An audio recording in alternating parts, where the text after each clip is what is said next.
দিয়া দিয়া কাকু আসো আসো।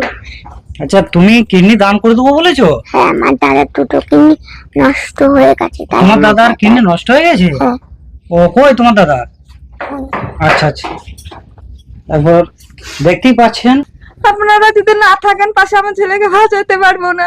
সবাই দান করবে এখানে, যারা যারা আপনারা আমার ছেলের পাশে থাকবেন। আপনাদের ভিডিও আজকে যারা যারা সবাই দেখতে পাচ্ছে, তো সবাই সাহায্য করবে। এখানে অনেক ভালো মানুষ আছে ভিডিওর মধ্যে যারা আপনাদেরকে দেখছে। এই যে বাচ্চাটা এখানে শুয়ে রয়েছে, বাচ্চাটা যে শুয়ে আছে, বাচ্চাটা দুটো কিডনি নষ্ট হয়ে গেছে। আর এই বিষয়টা আমরা জানতাম না, আমরা আসছি বহু দূর থেকে, বাঁকুড়ার থেকে অনেকটা রাস্তা পেরিয়ে আসছি। এই বাচ্চা মেয়েটা ফোন করে বলে আমাদেরকে, তার জন্য আমরা ছুটে এসেছি, কারণ এই বার্তাটা আপনাদের কাছে দেওয়া একান্তই দরকার। এই যে বাচ্চাটাকে দেখতে পাচ্ছেন, আজকে পেটে যন্ত্রণায় ছটফট করছে, বাচ্চাটা দুটো কিডনি নষ্ট হয়ে গেছে। কে হন? ঠাকুমা হই। আচ্ছা, ঠাকুমা হন।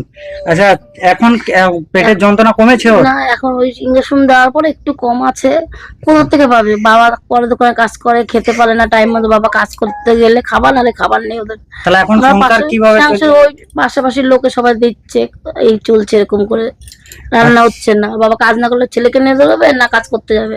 এখন দুটো কিডনি চেঞ্জ করতে হবে বলেছে। ব্যাঙ্গালোর দেখিয়েছে বাবা, এখানে রিপোর্ট আছে সমস্ত। ওখানে দুটো কিডনি চেঞ্জ করার জন্য খরচা হচ্ছে 50 লক্ষ টাকা। সেই 50 লক্ষ টাকা এই তো বাবাকে দেখতে পাচ্ছেন, বাবা কোথায় পাবে? বাবা সামান্য একটা দোকানে কোনো রকম কাজ করে সংসারটা চালায়। আর কি হয়েছে, কোথায় দেখাচ্ছে, এটা আমি বাবাকে বলছি। কোথায় দেখিয়েছে? আমি এখন ব্যাঙ্গালোর দেখাচ্ছি। বেঙ্গালোরে দেখাচ্ছে। দেখাচ্ছি। আচ্ছা, কত খরচা বলেছে? ডাক্তার 50 লক্ষ টাকা খরচ বলেছে। আচ্ছা, আর কতদিনের মধ্যে জোগাড় করতে হবে? ওইটা 1 বছরের মধ্যে বলেছে, তারপরে 3 মাস হয়ে গেল। আমি এখন পর্যন্ত কোনো টাকা পয়সা জোর করতে পারিনি। আচ্ছা, বাচ্চাটা এরকম ভাবে বলছে যে কিডনি আমাকে বাচ্চাটা বলছে, যখন আমি আমার স্ত্রী যখন আলোচনা করছিলাম তখন ও শুনেছে। শোনার পর ও তখন, আমি ছিলাম না, ও আমার ওয়াইফকে বলেছে যে আমি দাদার টাকা যখন জোগাড় হচ্ছে না, তাহলে আমার কিডনিটা আমি দিয়ে দেবো, দাদাকে আমি বাঁচাবো। আচ্ছা, মানে বুঝতেই পারছেন, এতটুকু একটা বাচ্চা যার মানবিকতার কাছে হার মেনে গেছি আমরা।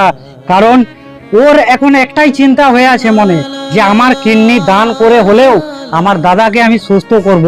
কিন্তু সে জানে না যে কিডনিটা মানে দাদাকে দান করতে গেলেও একটা অর্থের প্রয়োজন। পাশাপাশি থেকে আমার আর বেশি কষ্ট না দেখলেও কোনো তো আপনার কষ্ট হতো না আমাদের। তাই ভিডিওটা প্রচুর ভাবে শেয়ার করবেন, এবং এই বাবা ও মায়ের চোখের জল মুছিয়ে দেবেন একমাত্র আপনারাই।